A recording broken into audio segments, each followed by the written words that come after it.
We're starting with a rape scene already. Okay, Lauren and her maid, Rita, are going to be raped by bandits when Ark pops up and cuts them in half. Of course, a little backstory first. Ark first awakened in this world and couldn't believe he is in a game he was playing.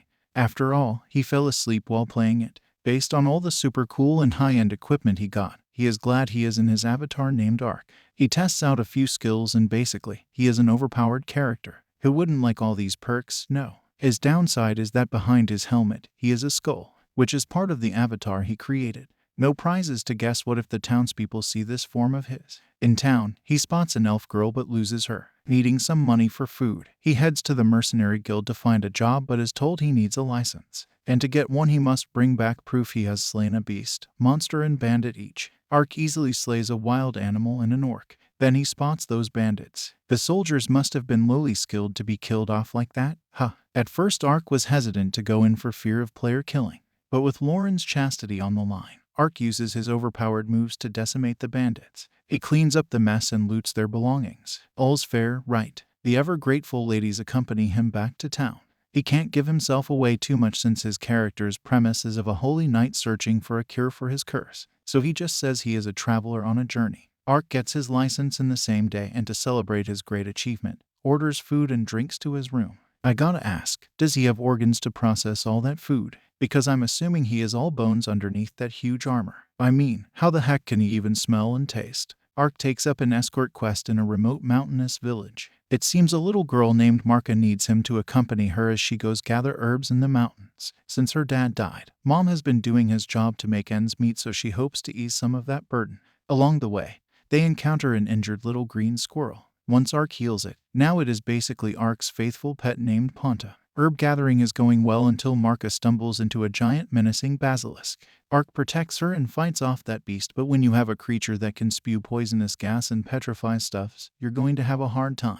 Of course, it won't be long until Ark uses his godlike move and strikes it down in a single blow. He then notices some ring on it disappearing after it dies. As Ark wants to keep a low profile, Marka agrees to keep this encounter a secret from the village. In turn, Ark brings back a huge fanged boar for the village to be shared as meat. Ark also hopes Marka's mom, who was worried sick about her, will not scold her too much since she was merely trying to help her out. Ark leaves and Marka hopes to meet again and gives him a wreath as parting gift. Meanwhile, a group of knights are fighting a basilisk, and after a few deaths and loads of injuries, they finally manage to slay it. Their superiors then investigate the basilisk that was slain by Ark. They are puzzled that a single person did this with a single strike. They wonder if this is the work of God or the devil himself. Celsiker reports to Triton as he is not pleased to hear that attempts to assassinate Lauren has failed, as well as the basilisk creatures he sent out were also slaughtered, especially one who was done in by a single strike. It seems Triton is working in the shadows for Prince Dakares, and it seems all this might lead to some invasion to other neighboring kingdoms, especially their archenemy,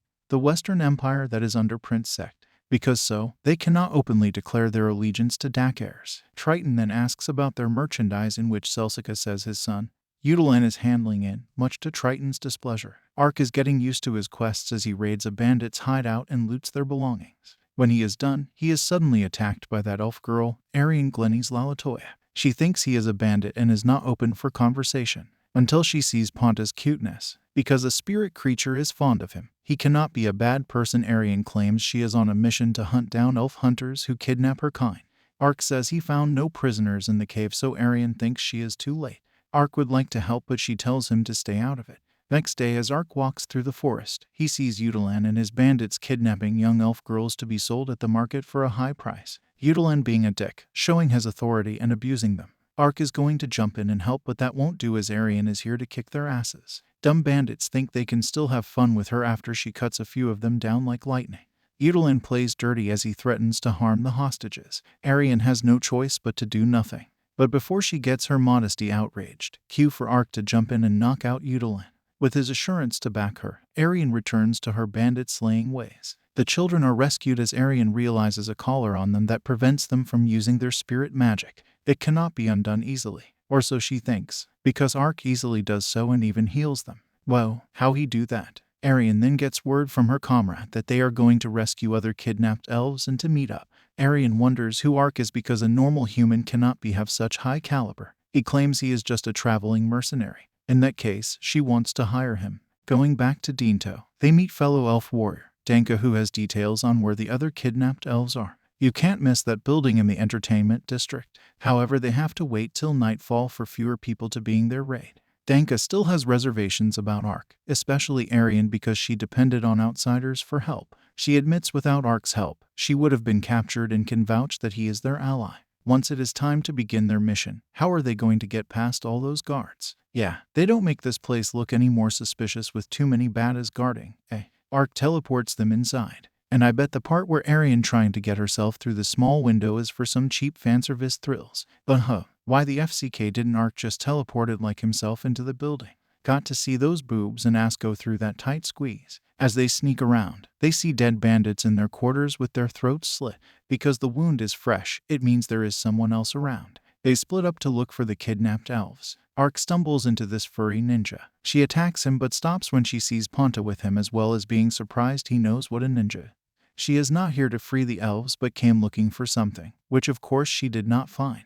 She hands him documents that would be of use, as well as telling him there are a couple of elves being held at the Lord's palace. Ark returns to show his elven pals that the documents are contracts for purchasing elf slaves, and the one behind this is the Lord of Dinto himself, Triton. Any bandits they encounter, no mercy is shown, as they are all killed. After freeing the kidnapped elves and Ark as usual freeing their caller, they will now go and save those held at the palace. No prizes to guess how it'll turn out. The party is just getting started. Triton is going to rape the elves while chastising Udalan for even showing his face here after failing. Rape interrupted when Ark and Arian barge in. Arian giving no FCKS as she gives that pervert his just desserts. Ark then finds a hidden room filled with treasures. He convinces Arian to take them all so that they can avoid these baddies from using the funds to rebuild their trade. Then they have to leave when somebody is causing explosions all over the place. It's definitely not Arian's men, since they are the only ones who are supposed to be here. Outside, Arian invites Ark to visit her land and meet her chief. However, Ark cautions her that he cannot take off his helmet. After she promises not to turn against him when he shows her face, he unmasks, and of course she is shocked to see his skeleton head. Thinking this might be a curse, she believes in him because he has done a lot of good. She will help him get rid of this curse, and perhaps the chief may know something about it. King Karlon talks to his heirs about the recent problem. Sect believes elves could be behind it, but it was Triton who violated the treaty. Dakirs is not impressed with such rumors, but Karlon wants an investigation, asking Uriarna for her opinion. If the rumors are true, this would also lead to tensions between other nations. She suggests speaking to the elves themselves to get the truth, because if the elves seek retribution by halting arrangements with Limbo, other nations will blame them. It gets complicated about some rune stones needed for crop cultivation, and this might court uprisings from their own noble. Karlon has Uriarna head to Limbolt to make arrangements to speak with the elves. A short detour as we see Ark and Arian camping by the river. A boring scene unless you relish seeing Arian enjoying Ponta's fluff. Yeah, she likes it, right? Ark and Arian finally arrive at the elf settlement of Latoya Jackson. Oops, sorry, La Latoya. Ark waits outside as Arian goes to get permission. Took her almost the whole day. Finally they're in as Arian introduces her to the chief, Dylan, and his wife, Glenys. Both are Arian's parents. After Ark gives his account of the story, they still have to report it to the other village elders. Ark is reluctant to eat since he has to take off his helmet, but the parents already heard it from Arian and they will not freak out whatsoever. Next day, as Arian accompanies Dylan to the meeting and report to the elders, Glenys take Ark around the village. She also has him spar with her. You would think this would be easy, but damn, this elf wife hands his ass to him. All the time. Flawless victory. Back at the meeting, the elves lament that humans broke the accord first. It looks like they've forgotten about the war that split their land 600 years ago. While it was just a generation ago for the elves, definitely there is no living human who remembers it. It is all part of history now. Hence, to avoid another war, this will not be made public. They will continue to secretly rescue their kind while carefully watching the kingdom's reaction. On the way back, Dylan tells Arian that her sister, Eve, is going to get married next year. She is in disbelief that the combat addict who once vowed never to get married is setting down. All part of Eve's plan not to let Arian get married, because she claims her husband must be stronger than her. Why is she controlling her love life? Side distraction as Ark is naked in the bath when Arian walks in, freaking out to see a bag of bones. Dylan wants to hire Ark to help Arian, but since he cannot pay a lot in monetary value, perhaps info on lifting his curse might help. There is a spring near Lord Crown rumored to break any curse. It is actually a rare tree where the greatest dragon is making its home. There are also spirits dwelling nearby, and those who disturb them will suffer dearly. While it might be dreadful for humans, if elves can get permission, it should be no problem. Ark accepts the deal and job. That night he thinks of his made-up curse. Now it's going to be the real deal. Ever wonder how he looks like? Huh? He thinks there are a few spells that can undo the curse but never try them out. He tests a little on his hand and now it's covered with flesh. It worked. Well, the effect is only temporary before it reverts back to bones. Isn't he curious to do it on his dick to see how big it is? Haha, just kidding, haha. Next day, the duo set off to the royal capital of Olaf to find individuals on the trafficking contract. The fastest way would be through the forest, but the locals warn them because currently there are haunted wolves attacking people recently. You think a bunch of monsters are going to stop them? Yup, they are the monsters. Anyway, the wolves put up some resistance and it is tough for Ark at first since the wolves can make illusions of themselves. Ark then spots the boss but notices a ring on its feet. Once he cuts it off, the boss comes to its senses and howls at its underlings to retreat. So while Arian skins the dead ones to be woven into linen for her sister's wedding, Ark goes off to kill some time as he laments despite all the powerful moves he has, it is useless if he doesn't know how to use them. Yrina and her maid, Ferna, are traveling to Limbold. She has an uneasy feeling over this mission. Yeah, she just jinxed it as bandits ambush the carriage. Ferna tries to protect her but gets killed. Yrina is also cut down shortly. The whole entourage got slaughtered as the perpetrators are going to make this look like a robbery. But then here comes Ark. He doesn't like what he saw and you can guess what happens next. But he is not alone as the haunted wolves assist him. In the end, some got away. Ark then uses his magic to heal Yrina and the rest. Of course, the spell won't work if the wound is too deep or one has died too long.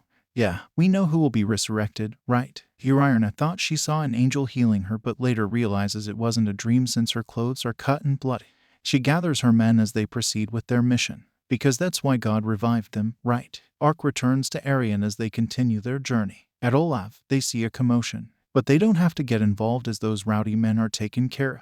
Oh, fancy seeing that furry ninja again. She introduces herself as Cheom from the Genshin ninja clan, asking how Ark knew she was a ninja when they first met. She believes he must have come from the same country as their founder, so their founder was Japanese. Anyway, she explains she was in Dinto investigating trafficking of her fellow beast people. Indeed there are. She is seeking their help to aid her free her people. She can't offer much monetary payment but intel on the people they're looking for. Ark feels conflicted at first since he is contracted to Arian.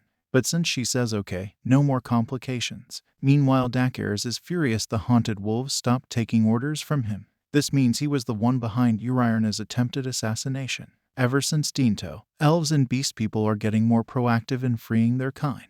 He thinks somebody is after his life, so his assistant, Cetrian, offers to hide him in a secret safe house for now while he does something about this. Ark continues to be amazed as Cheom further explains Jinshin's origins. Hattori Hanzu founded the clan after taking in beast people who were persecuted.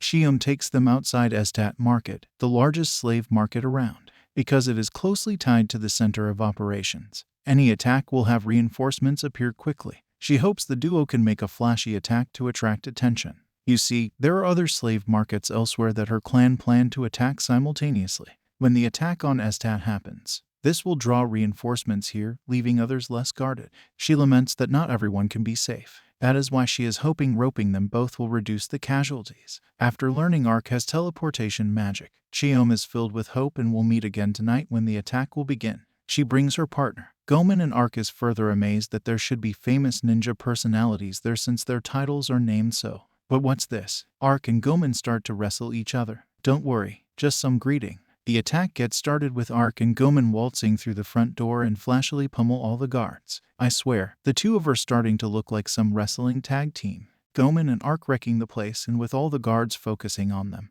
This allows Arian and Cheom to sneak in and encounter less resistance. They free the beast people as Ark teleports them outside. Sadly, there are some that are dead because they were too sick or injured to be sold and were killed. After all the prisoners are freed, Ark returns to Gomen to destroy what's left of this institution.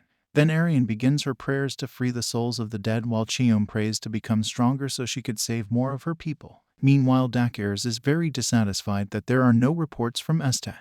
He wants to go there himself but is killed off by Cetrian. Looks like he is working under Sect. Sect will also pin the blame on Yrina's assassination on his dead brother. Now the throne is all his. Unknown to many, Yrina has safely arrived at Limbold and her older sister, Siriarna, is glad she is alive. Of course, they are shocked to learn the assassination attempt was by Dakars and that he was killed by Cetrian. because a pendant of Uriarna was found by Dakar's body. Hence everyone thought Uriarna is dead. Uriarna doesn't want Siriarna to tell father yet and will use this demise of hers to her advantage. She focuses on her task to speak to the elves. Ark and Arian now make their way to the Holy Rivlon Empire, because that is where the trafficked people are sold to on the list as said by Cheom. Meanwhile, at the capital of Rivlon, Emperor Domitianus Rivlon Volshiefeld receives report of Dakar's and Uriarna's death. He is the one who supplied Dakar's those rings. Now with Sect as the heir to the throne, it might get troublesome for him. Those wyverns hogging the sky. Nothing like a little zap from Ark to kill them all. Only, he also got Arian and Ponta. Ouch. Resting in this desert town, Ark notices Arian getting worried. She is indeed, because slavery of elves is not illegal in Rivlon. They are approached by this elf guy, Carsey Held, who noticed them taking on the wyverns earlier. Arian is shocked. He doesn't hide his elf identity, but it seems all the humans here know him. He believes in coexistence of both races, but Arian has her doubts. As a biologist, Carsey needs their help to capture some monsters. In return, he will give them a map of Rivlon. That night as they rest, looks like Arian got drunk with just a couple of small cups and starts flirting with Ark before getting depressed about that coexistence thingy and beating the hell out of him. WTF. You bet the whole town heard this midnight romp. Next day, they meet up with Carsey and his team as they will go hunt for a live sandworm. He believes they can do the job as he narrates the sandworm's characteristics and also how wyverns gravitate towards them. Suddenly they are attacked by a huge mother, so nobody heard the other wagon got toppled over. We know Arian can't fight it alone. Ark, oh yeah, he can. This guy even wrestle slams this worm out from the ground. Oh, looks like it has a ring too. After the sandworm is secured, it's time to part ways. Arian is still skeptical about Carsey's vision, so she asks about why he lives among humans. Let's say in his own elf village he was an outcast. But when he came to live here, things were different. Although it wasn't always smooth, it was better. He believes there will come a time humans and elves can live together. He also tells the good news that in some port city of Lambert, the Lord married an elf he saved from slavery. No coercion but true love. Arian is still not entirely convinced, but she hopes it will happen. Just like her and Ark right now. Well, she doesn't consider Ark human, though Ark believes his actions make him so. We see this evil scumbag, Fumba Sudu Razambanya, feeding unsuspecting girls to some monster in the pit. Ark and Arian have arrived at the border town of Kasek, basically entering the borders of Rivlon. As they look around for info, Ark learns there have been monsters appearing and people going missing. He saves a woman being harassed by thugs. WTF. Arian feeling jealous. Those thugs report to Fumba, who is disappointed they didn't bring back the feed. Hence they will be the feed instead as his beast feeds on them. Ark and Arian infiltrate a fortress where they believed elves were brought to. Sneaking in and knocking out those useless guards are the easy parts. Then they head into an underground chamber with foul stench and blood. This is where they stumble into Fumba, who wants to make Arian his. Suddenly Arian attacks Ark. He thinks she is under some hypnotic spell, but whatever magic he casts, it doesn't work. He also believes it isn't Fumba doing any magic to control her. I guess we need to finally see Ponta doing something, because the critter sniffs out an imp that is hiding in Arian's blind spot and the one controlling her. Yeah, took you long enough. Fumba is impressed and introduces himself as some master of controlling monsters. Ark realizes he could be the one putting those rings on the monsters. When he asks about the elves, he said most of them got brutally killed off in some nasty magic experiment. The rest that were left behind were being fed to his monsters. I guess this is the reason Ark needs to get mad and go all out to fight Fumba. Yeah, see how easy he decapitates his pet tiger beast. Fumba isn't worried as he summons more monsters to keep Ark company. When an unconscious Arian is in danger of being monster feed, Cheom is here to save the day. Her comrades have taken out the monsters in the area, so don't worry. The fortress rumbles, so Fumba thinks it's time to pick things up outside. Emerging from the fortress is a giant Hydra. Flashback shows Fumba couldn't understand why his clan's elders won't acknowledge him. They called him weak and thus his powers were superficial. Hence they will not approve of him as he lacked discipline. Since Fumba didn't learn from it, he offered his services to Rivlon instead. Of course, Domitianus had his reservations too and told him to prove himself. After the Hydra blasts Ark and Co., it heads towards the nearest town to eat its fill. Of course, Ark and Co. are still alive thanks to his super shield, while Cheom's idea is to retreat since they can't possibly take on the Hydra at this rate. Arian has heard Fumba's words despite under his spell, so she is hell-bent on paying him back. Also, we have Ark. Does that not tell you much already? Hence Ark goes to fight it. But after cutting off all its heads, it still regenerates. Ark then summons a flaming beast to fight it. Meanwhile, Arian and Cheom confront Fumba. She says that taboo word of his that he is weak because the power is not his. That is why to show dominance he controls it. When Chiom scathes his back, it is discovered he has some complex tattoo that allows him to control beasts and monsters. Because of its complexity, a slight disruption will cause it to stop working. Fumba thinks now that he cannot control Hydra. Don't blame him what happens next. But Arian isn't perturbed. As long Ark is around, Hydra will never kill again. Now Fumba is getting desperate as he begs for his life and even will to apologize the elves he killed. Save your apology because Arian won't have it as she burns him to a crisp. Back to Ark. We see the tag team combo beating down the Hydra that it made the monster so scared it tries to run away. But that won't happen since they burn it until there is nothing left. Soon, Arian gets a message from Danka that Uriarna has meet up with one of the Elven elders, Fangus. Uriarna is willing to take responsibility and search for the missing elves since it is their fault for breaking the pact. But in return, she hopes that the elves can back her as the heir to her throne as both her brothers had backing from Rivlon. If Sect manages to become the next king, the elves will continue to be threatened. Fangus agrees to this. Cetrian reports to Sect that Uriarna is alive and her negotiations with the elves have been successful. Sect wonders if there is somebody on his side working for Uriarna. For now, he doesn't consider this a threat. Dalmatianus receives word that Hydra and Fumba have perished. He too doesn't mind since the rings have proven their usefulness. He is just curious who slew the Hydra. Ark unmasks himself and this makes Chiom freak out that she runs away hiding. This has Arian remind him about the spring to break his curse. Ark would also love to visit Chiom's ninja village. I'm sure they'll accept him. Ark narrates he wanted a peaceful and quiet life at first, but after making a few friends, he'll continue enjoying his adventuring days a little longer. This is the end of the video, so please watching all of my anime recap series. Thanks for watching.